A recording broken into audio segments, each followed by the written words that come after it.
Hey there, sports fans. How are we doing? I'm good, thank you.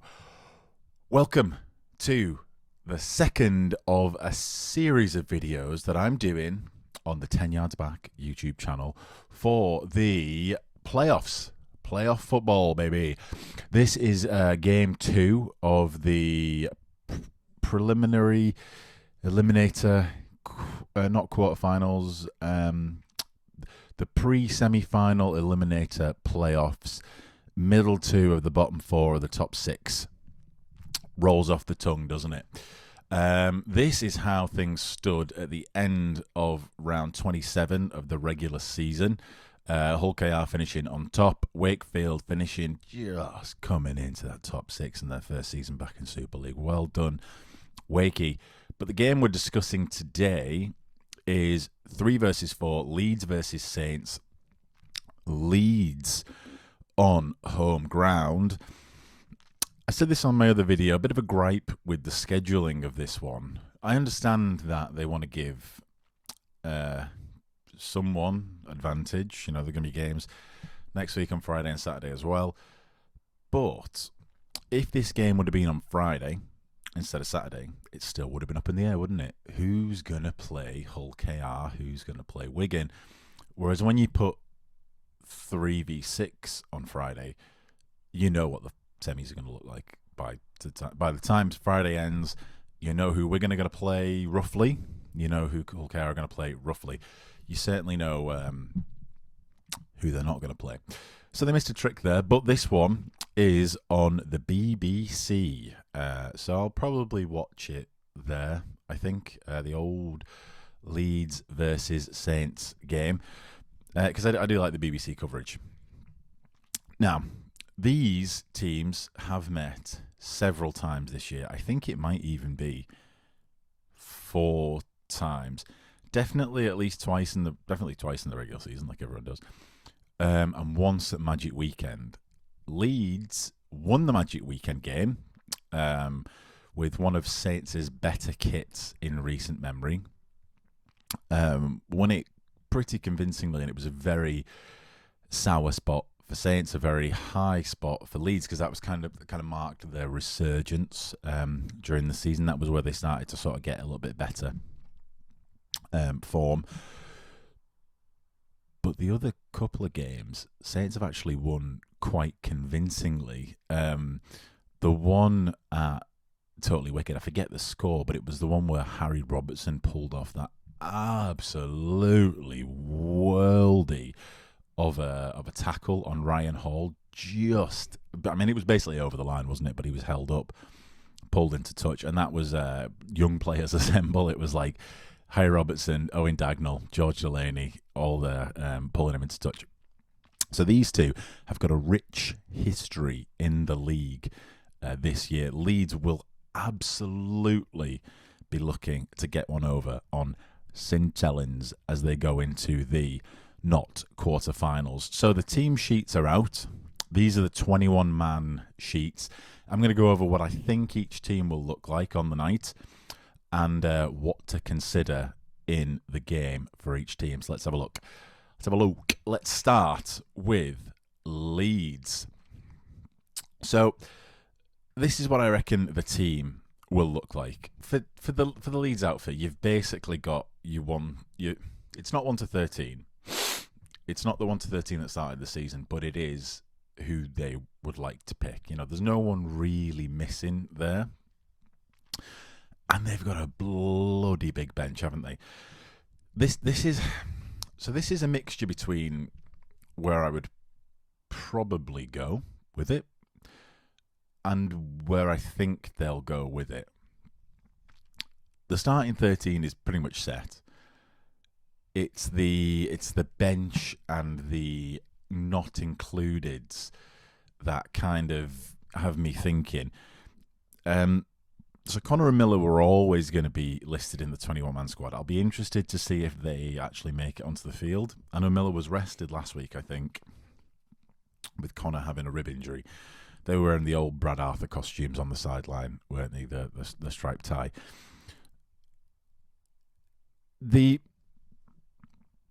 The reason I think this is a bit up for grabs is because Saints have also released their 21-man squad, which I'll go into in a minute. And I just wonder whether Leeds need to go this heavy to beat this Saints team. I mean, if we look at the Leeds top try scorers, they've got everyone's involved there. Miller up at the top. I don't know what happened to Riley Lum. I think, was he playing for Salford at one point? He got farmed out. I mean, he was playing really well at the start of the season and just fell out of favour. Everyone's scoring lots of tries for Leeds. Look at that. I mean, you got props, centres, wingers. Lucifer Callum Watkins has only played like 4 games for him. He's got 5 tries. It's playoff rugby, so of course they'll go experienced, but will they maybe reserve Holroyd and Cassell for next week in favour of, say, Sinfield, more sort of strike, a bit more playability? Will Shorrocks make it in onto the bench as a bit of an extra loose forward? Never a bad thing, is it? I don't know. The one thing is for sure that this team that they've got available, with no injuries, of course, can score tries, as you see on the table, and it can bloody eat meters. You've got Lackey Miller as the number 1 meter maker of the season. Ryan Hall, Ash Hanley also in the top 20 meter makers, with the others not very far behind. This is a team that's got size, it's got pace, it's got intelligence in it as well, and experience. So, look out, St Helens. Speaking of which, let's have a look at the 21-man squad that I would have picked for St Helens. Now, the most exciting thing that Saints could have done here is put George Whitby in the 21-man squad. We know he was never going to play because something's happened with George Whitby where Paul Wellens is trying to protect him from the world, I guess. From not the worst, sounds bad. Trying to protect him from criticism. I think he had a bit of a bad game and a couple of people laid on him and he lost his confidence. So he's trying to protect him from that. So he's not playing. Fine, whatever. It's his player. He can do what he wants. It's his team. Putting him in this squad, though, would have got Leeds shitting themselves. It would have got the fans excited. All right, we probably would have been disappointed when he didn't play. But putting him in there really gets Leeds thinking. Not having him in there means that Saints are essentially going to play the same game they've been playing for the past 4 or 5 weeks. So this team's quite light. Yes, you've got Walmsley, Leeds, Knowles, Delaney probably on the bench, Batchelor and Bell. But there's no real size there. Apart from Walmsley, there's no real size. Delaney and Knowles, they're big fellas, yeah. They can put in a shift. They can hit hard with reckless abandon in the case of Delaney. But when you compare that to like Keenan Palacia and Sam Lissoni, and Mikhail Aledzki on the Leeds team, this is quite an undersized squad, really. There's no Parsi. Noah Stevens is probably going to miss out there. I think even he wouldn't really have done much. So you look at the team. I look at the team and I say it's light. You may look at the team and say, well, they're scoring a lot of tries. There's a lot of try scorers there. Yes, they're missing 2 of their top 10, but I'm just going to point out something here. And this is, I think, something uncomfortable that I've come to sort of realise in going through these stats. Look at those top try scorers. Okay. Now look again and sort of count how many games each of those players have played. So Owen Dagnall, up there, 8 tries. Fantastic. Lewis Murphy, 5 tries. Great. Jack Wellesby, 6 tries. All of these players have either spent significant amounts on the sideline. Harry Robertson, 12 tries. Have either spent long stints on the sideline, or, in the case of Owen Dagnall, only really came in the team halfway through the season. So, one way of looking at that is to say, okay, are they just really good players? I mean, Saylor and Wellesby are in the top 10 assist makers. Is that why? Because they're putting on loads of assists to everyone? Or have Saints just had a really nice, easy run where they've battered lower level teams? More on that to come. I think Saints have got a problem of their own making, and it's quite a significant one. It's one that didn't look as significant as it is at the start of the season, but it was obviously going to rear its head at some point, is that Saints have got too many fullbacks. Too many fullbacks and not enough of everybody else, basically. So the obvious thing is to say, okay, Saylor and Wellesby, two probably marquee players. I don't know if Wellesby's technically marquee at this point because he's only been out of the academy 2 years, 3 years maybe. Saylor's going to be on mega bucks, so they have to play him. They can't have him on the sideline like Huddersfield have done with Tom Burgess. They have to play him. Where do they play him? They put him on the wing for a bit, which seemed like not very good value for money, though he was doing a good shift. So you've got Wellesby and Saylor fighting for fullback, right? Which one do you put there? Who plays fullback? Who plays halfback? Who plays on the wing? Whatever. That's the crux of the problem. But if you look at the rest of the squad, you look at Harry Robertson and Johnny Lomax, they're also fullbacks, really. Harry Robertson last year was the stand-in fullback for Jack Wellesby, and he did a really good job. Johnny Lomax cut his teeth at fullback before moving to standoff, and now they've got him at scrum half. There's this problem that Saints have got where they've just been playing fantasy football and trying to get the best players and just putting them in the team and seeing what happens. I don't know that that's going to cause a major issue on Saturday when this game kicks off. But because we're talking about the squad selection, it's definitely something that Saints need to worry about and probably need to address coming up in the next season, probably at this point. Definitely, if they make it through this in the next couple of weeks.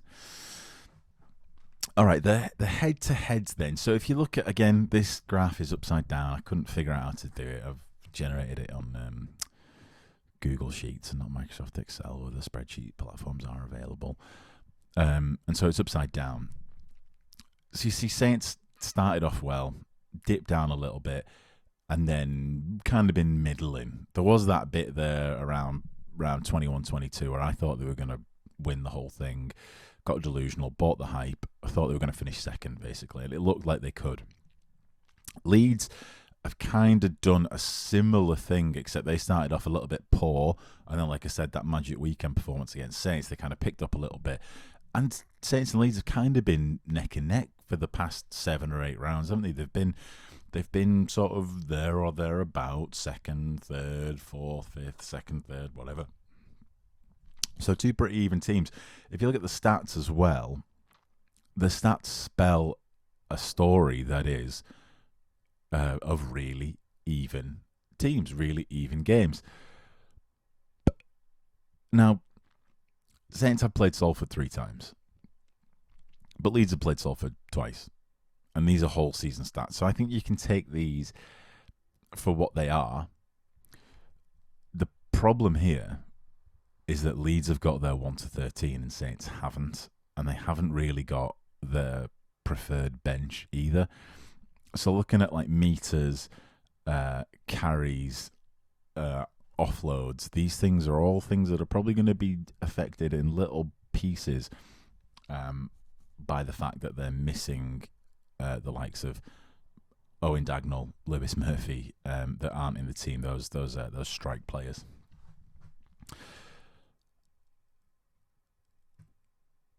There's something that has been said quite a lot in the media, and we'll look at it. I mean,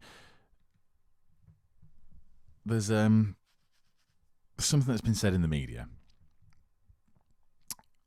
that is that Saints can't beat teams that are above them. So I've questioned that and thought, well, teams that are above you, they're hard to beat, right? That's why they're above you, especially at the end of the season. If we look here, the last 6 rounds since round 22,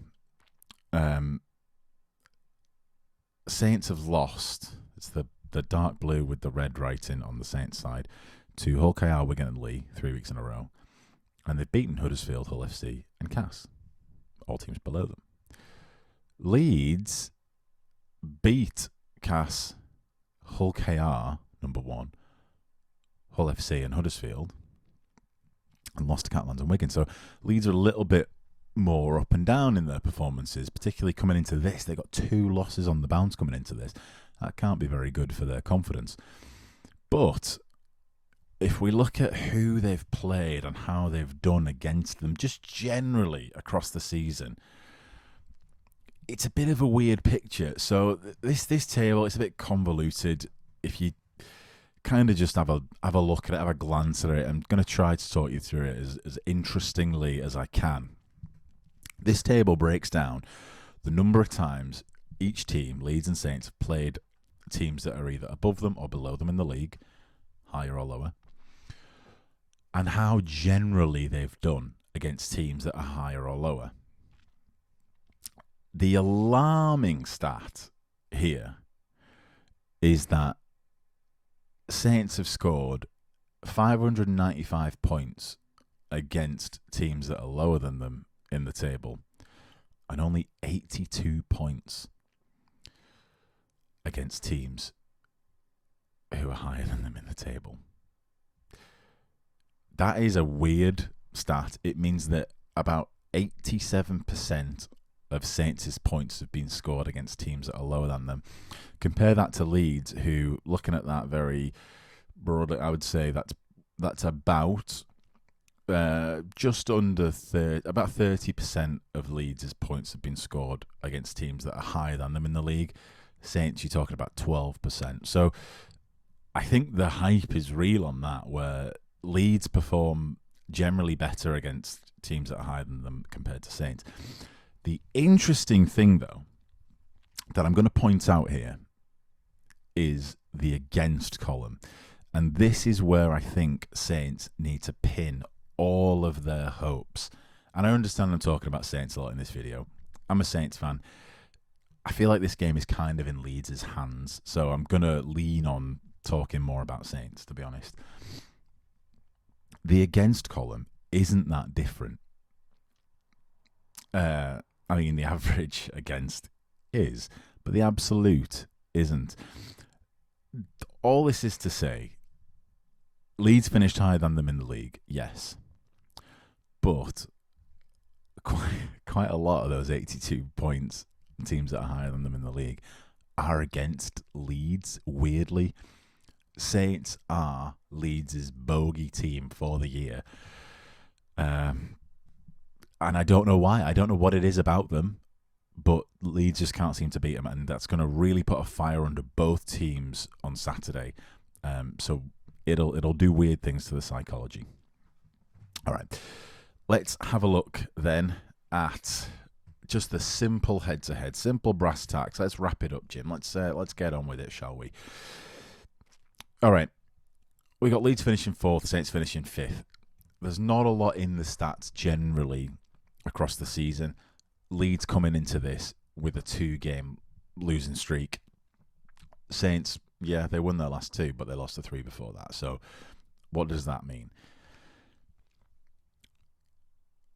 I think, unfortunately, Leeds are bigger, faster, stronger, more agile, more intelligent and better connected than Saints. And they've got the home field advantage. It's going to be a tough one for Saints. But, as the old saying goes, never write off the Saints. Saints need to, in this game, defend for their lives. They need to play the most boring game of rugby they've ever played, right? The team they've got out there is quite light, but it can be a ferocious defensive team. I sometimes worry that Saints have actually got the wrong tool for the job, especially tonight. Not tonight, Saturday, what they need. It's a very light squad. Light typically means agile. But Saints don't need agile on this one. They need boring, they need rocks, they need attacking props and defensive backs and middles. They need to bore Leeds to death so that they do something crazy and stupid and try to create something, because Leeds as a team this season have been really, really good at playing reactive rugby, catching the other team off on the back foot and taking advantage, and taking that Leeds wave approach, just the tidal wave of Leeds that were all of a sudden out of nowhere they're 40 metres down the field because you made the wrong pass in their 20. So Saints need to bore them because there's already enough threats out there. Connor is going to try and scramble the defence with his really high-hanging kicks. Miller is going to try and scramble your defence with clever, sneaky runs and offloads to people like Brodie Croft. Lasoni and Palacia, they're going to try and barge their way through the line and then offload to people like Brodie Croft, who's usually there to mop up the points. And then you've got Callum Watkins, who I don't even know what he is, except he's just Callum Watkins. He's just always there, ready to score a try and upset you. So, all that being said, when I've sort of crunched the numbers on this, the numbers for the predictive score come back as 17-16. I'm going to go ahead and predict this one as 17-12. Saints won't get nilled, but I don't think they'll win. And it's because of all the things that I've just said. The Saints are too light on this. The backs are going to be doing too much work in attack to try and dig them out of their own half to even think about defending for 80 minutes. This might be competitive for a while, but at some point, those kicks that Connor's going to do, probably 40-20s, he's going to be going for those. He's just going to be trying to piss everybody off, and I think by and large, it's probably going to end up working, because Saints have got a battle on their hands both internally and externally with who plays where and what are they going to do. So that's my prediction. 17-12, the Eliminator, not quite the semis, quarterfinal with 4 teams and 2 games, playoffs. Video 2. Head over to video 1, see what you think of that, if you haven't missed the game already, or if you have seen the game, go back and watch video 1 and leave me a comment taking the piss about how wrong I was about how it's going to go. So, thanks for watching, guys. I'll see you on Monday for my review of the not quarterfinals.